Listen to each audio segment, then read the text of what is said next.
News, सच जरूरी है। नमस्कार दर्शकों, मैं शिबा शेख और आप देख रहे हैं MNS न्यूज। ब्रेक के बाद एक बार फिर स्वागत है आपका शाम की खबरों में। आइए एक नजर डालते हैं हेडलाइंस की ओर। चट्टान की तरह आपके साथ खड़े हैं, पूर्वोत्तर में बारिश और बाढ़ से तबाही। CDS के सिंगापुर में बोलने का जनरल अनिल चौहान के बयान। यूक्रेन का रूस के एयरबेस पर ड्रोन से अटैक। आइए देखते हैं खबर विस्तार से। चट्टान की तरह आपके साथ खड़े हैं, पूर्वोत्तर में बारिश और बाढ़ से तबाही। अमित शाह ने 4 राज्यों के CM से बात की। पूर्वोत्तर के राज्यों में इस वक्त बारिश कहर बनकर टूटी है। मिजोरम, आसाम, मणिपुर, त्रिपुरा और अरुणाचल प्रदेश से लेकर सिक्किम तक बाढ़ और लैंडस्लाइड से हालात बेहद खराब होते जा रहे हैं। लोगों को अपना घर छोड़कर राहत शिविरों में शरण लेने के लिए मजबूर होना पड़ रहा है। हालत के मद्देनजर केंद्रीय गृह मंत्री अमित शाह ने असम, अरुणाचल प्रदेश और सिक्किम के मुख्यमंत्रियों और मणिपुर के राज्यपाल से बात की है। अमित शाह ने स्थिति से निपटने के लिए हर संभव मदद का भरोसा दिलाया है। अमित शाह ने सोशल मीडिया साइट X पर लिखा, असम, सिक्किम और अरुणाचल से मुख्यमंत्री और मणिपुर के राज्यपाल से उनके राज्यों में हो रही भारी बारिश से संबंध में बात की। साथ ही उन्होंने किसी भी स्थिति से निपटने के लिए हर संभव मदद का आश्वासन दिया है।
आइए बढ़ते अगली खबर की ओर। CDS के सिंगापुर में बोलने का जनरल अनिल चौहान के बयान पर जयराम रमेश ने मोदी सरकार को घेरा। ऑपरेशन सिंदूर को लेकर chief of defence staff general Anil Chauhan के बयान पर कांग्रेस मोदी सरकार पर हमलावर है। कांग्रेस महासचिव और सांसद जयराम रमेश ने रविवार 1 जून 2025 को सरकार पर जानकारी देने के मामले में पारदर्शिता न बरतने का आरोप लगाया है। मीडिया से बातचीत में जयराम रमेश ने सवाल उठाते हुए कहा कि सिंगापुर में जनरल चौहान की तरफ से किए गए खुलासों को लेकर अब तक हमें इंतजार क्यों करना पड़ा है। कांग्रेस ने सरकार पर पारदर्शिता न बरतने को लगाया आरोप। कांग्रेस सांसद ने कहा कि बेहतर होता कि जब रक्षा मंत्री राजनाथ सिंह ने सर्वदलीय बैठक आयोजित की थी उस वक्त उन्हें जानकारी देनी चाहिए थी और सरकार को इस बारे में भी देश की संसद को सूचित करना चाहिए था, क्योंकि भारत को लोकतंत्र की जननी समझा जाता है। Well, the most respected General Chauhan, the Chief of Defence Staff, has spoken. He has spoken from Singapore. It would have been better that what he has spoken, the Defence Minister would have taken the all-party meeting, 2 all-party meetings he chaired instead of the Prime Minister. The Defence Minister did not say anything on this. It would have been better, it would have been in keeping with our democratic traditions if an all-party meeting had been called, the Prime Minister had chaired, and whatever General Chauhan has said, this information could have been shared with the opposition leaders. A special session of Parliament could have been convened in Lok Sabha and Rajya Sabha, and the same information could have been shared by the Prime Minister. We had to wait for General Chauhan to make these revelations from Singapore. And these are very serious issues which the nation has to come to grips with. You know, 3 days after the Kargil war ended, on the 29th of July 1999, the Vajpayee government set up the Kargil Review Committee. And here I have a copy. It's a 150-page report of the Kargil Review Committee. It submitted its report on 15th of December 1999. 4 members. K. Subramaniam, the Strategic Affairs Guru, the father of Dr. Jaishankar, General Hazari, B.G. Varghese, and Satish Chandra of the National Security Council. This is the signatures in the report. These are the 4 signatures. 150 pages. And do you know, after this report was submitted to the government, to the Vajpayee government on the 15th of December 1999, this was tabled in Parliament on the 23rd of February 2000. Of course, sensitive matters had been removed, and rightly so, they should be removed. But this report, and it's called From Surprise to Reckoning, this was an analysis of what caused the Kargil war, what lessons for India. See, we have to look to the future. What are the lessons we learn? That's what General Chauhan has said in Singapore. That's what should be debated in Parliament. Because there are military issues, which only the military can discuss. But there are political issues. There are issues relating to political strategy, to diplomatic strategy, economic strategy, particularly in relation to China. And this nexus between China and Pakistan, which has become very apparent during Operation Sindoor. So these are political issues. So we should discuss this in all party meetings with the Prime Minister in the chair. We should discuss this in Parliament with the Prime Minister present in Lok Sabha and Rajya Sabha. And we didn't have to wait for statements to be made from Singapore. We are supposed to be the mother of democracy, right? We have democratic traditions. So let's respect those democratic traditions.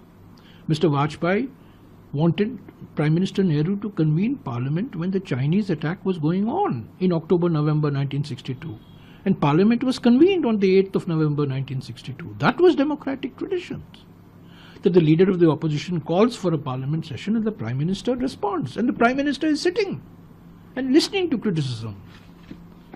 So let's, the issues that General Chauhan has raised are very serious.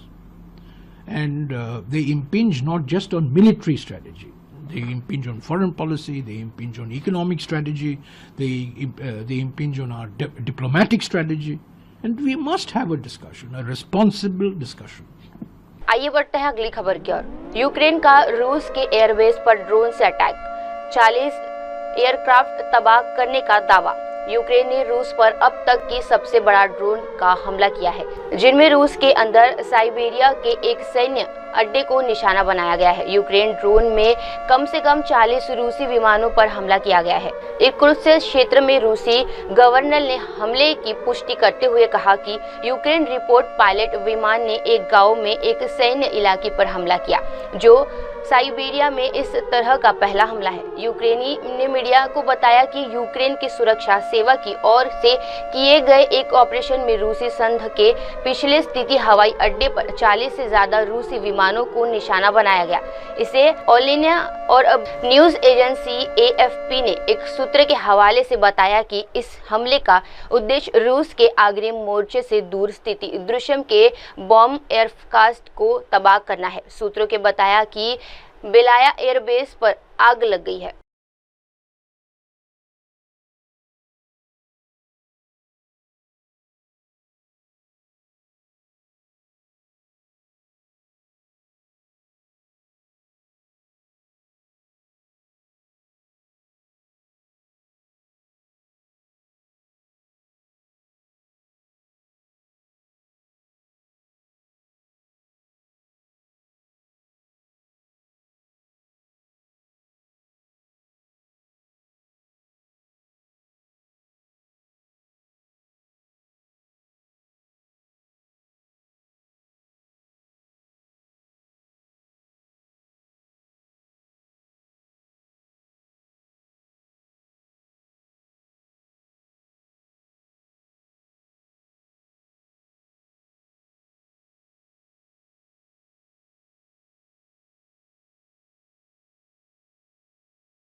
आइए बढ़ते हैं अगली खबर की ओर। फर्जी बुजुर्ग colonel Punjab के वृद्धाश्रम से गिरफ्तार, नौकरी फ्लैट दिलाने के नाम पर करने लगे लाखों रुपए ठग। दिल्ली पुलिस की क्राइम ब्रांच ने एक ऐसे बुजुर्ग को गिरफ्तार किया है जो खुद को कर्नल बताकर लोगों को नौकरी और फ्लैट देने का झांसा देता था। 77 साल का आरोपी पिछले कई सालों से दिल्ली पुलिस को चकमा देकर फरार चल रहा था और पंजाब के एक वृद्ध आश्रम में छिप कर रह रहा था। दिल्ली पुलिस के मुताबिक गिरफ्तार आरोपी की पहचान सीताराम गुप्ता उर्फ सीताराम सिंगल के रूप में हुई है, जो पंजाब का रहने वाला है। आरोपी साल 2007 से दर्ज एक फ्रॉड के मामले में अदालत में पेश नहीं हो रहा था और उसके खिलाफ गैर जमानती वारंट भी जारी किया जा चुका था। दिल्ली पुलिस की क्राइम ब्रांच की टीम और आरोपी के बारे में एक अहम जानकारी मिली कि वे पलाटिया के एक वृद्ध आश्रम में नई पहचान बनाकर छिपा हुआ है। इसके बाद दिल्ली पुलिस ने इस मामले में एक टीम बनाई और इलेक्ट्रॉनिक सर्विलांस और तकनीकी निगरानी के बाद आरोपी को पता लगाकर उसे गिरफ्तार कर लिया। आइए बढ़ते हैं अगली खबर की ओर। क्या नीतीश कुमार नहीं होंगे अगला सीएम चेहरा? आरजेडी के दावे से मची खलबली। बिहार में विधानसभा चुनाव नजदीकी आते ही राजनीतिक भी तेज हो गई है। अब लालू यादव की पार्टी आरजेडी ने प्रधानमंत्री नरेंद्र मोदी के 2 दिवसीय बिहार दौरे का जिक्र करते हुए मुख्यमंत्री नीतीश कुमार पर निशाना साधा। राजद की ओर से ये सवाल उठाया जा रहा है कि पीएम मोदी 2 दिन बिहार में रहे, लेकिन उन्होंने नीतीश कुमार को सीएम चेहरा घोषित नहीं किया। इसके पीछे क्या है वजह? आरजेडी का दावा है कि पीएम मोदी ने जेडीयू को बड़ा झटका दिया है और नीतीश कुमार की उम्मीदों पर पानी फेर दिया है। पार्टी ने दावा किया है कि बीजेपी नीतीश कुमार के चेहरे पर वोट तो लेंगी, लेकिन उनकी सरकार बन गई तो नीतीश कुमार को किनारे कर देगी और अपना सीएम बनाएगी। आइए बढ़ते हैं अगली खबर की ओर। दिल्ली में आपने बीजेपी सरकार पर लगाया वादा खिलाफी का आरोप, वीरेंद्र सचदेवा ने किया पलटवार। राजधानी दिल्ली की सत्ता पर लंबे समय के बाद काबिज हुई भारतीय जनता पार्टी ने चुनाव से पहले कई अहम वादे दिल्ली की जनता से किए, जो सीधे तौर पर जनता से जुड़े हुए हैं। इसमें एक अहम वादा महिलाओं को 2500 रुपए मासिक बतौर महिला सम्मान निधि देना है। बीजेपी ने कहा था कि उनकी सरकार बनते ही 8 मार्च से हर महीने दिल्ली की महिलाओं के बैंक खाते में 2500 रुपए आय कराएगी, लेकिन आज 3 महीने बाद भी किसी महिला को बीजेपी की रेखा गुप्ता सरकार द्वारा महिलाओं को पैसे नहीं दिए जाने को लेकर विरोधी दल निशाना साध रहे हैं।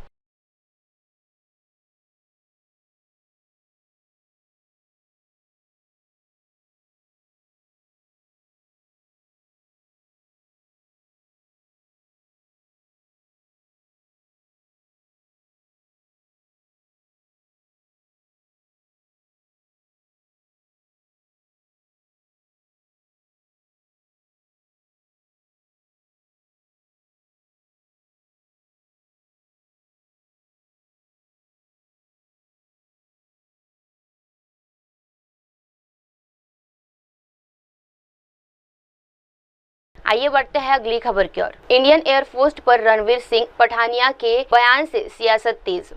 यूथ कांग्रेस ने दर्ज करवाई शिकायत। जम्मू कश्मीर के उथल पुथल ईस्ट से बीजेपी के विधायक रणवीर सिंह पठानिया के इंडियन एयरफोर्स के बारे में विवादित टिप्पणी के बाद प्रदेश के सियासत पारा गर्म है। कांग्रेस इस मुद्दे पर बीजेपी को घेरने में जुटी है।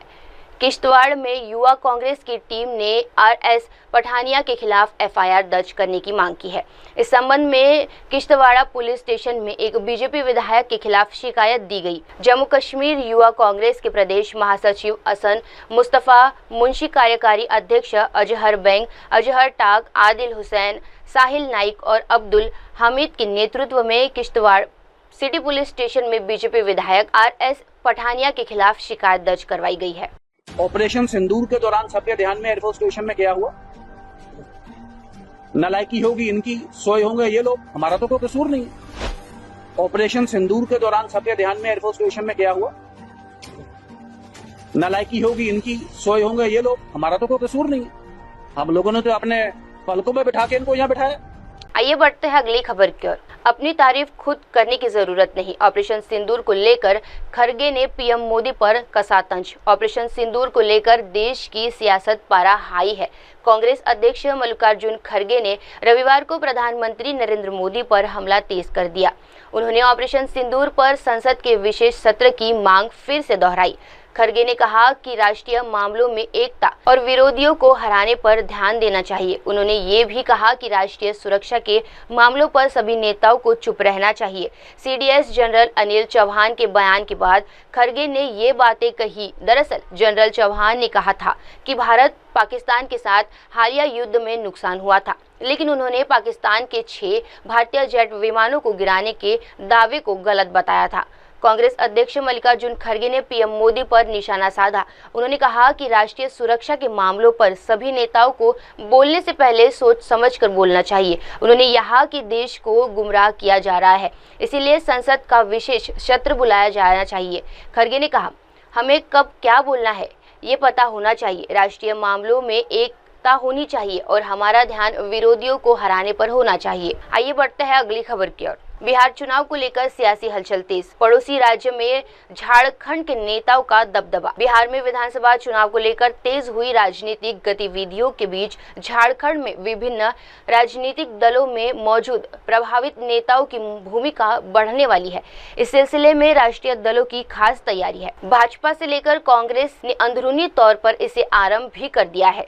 झारखंड के प्रमुख भाजपा नेताओं को बिहार में महत्वपूर्ण जिम्मेदारियां सौंपी जा रही है। सूत्रों के मुताबिक भाजपा केंद्रीय नेतृत्व के निर्देश पर झारखंड के नेताओं और कार्यकर्ताओं को सूची तैयार की जा रही है, जो बिहार के बुथ प्रबंधक, मीडिया प्रचार और बड़े नेताओं के चुनावी दौरे की जिम्मेदारी संभालेंगे। हाल ही में झारखंड से पार्टी के राज्यसभा सदस्य दीपक प्रकाश, पूर्व मुख्यमंत्री अर्जुन मुंडा सहित कई नेता पटना के दौरे पर गए, जहां उन्होंने बिहार भाजपा के नेताओं के साथ राजनीतिक चर्चा की।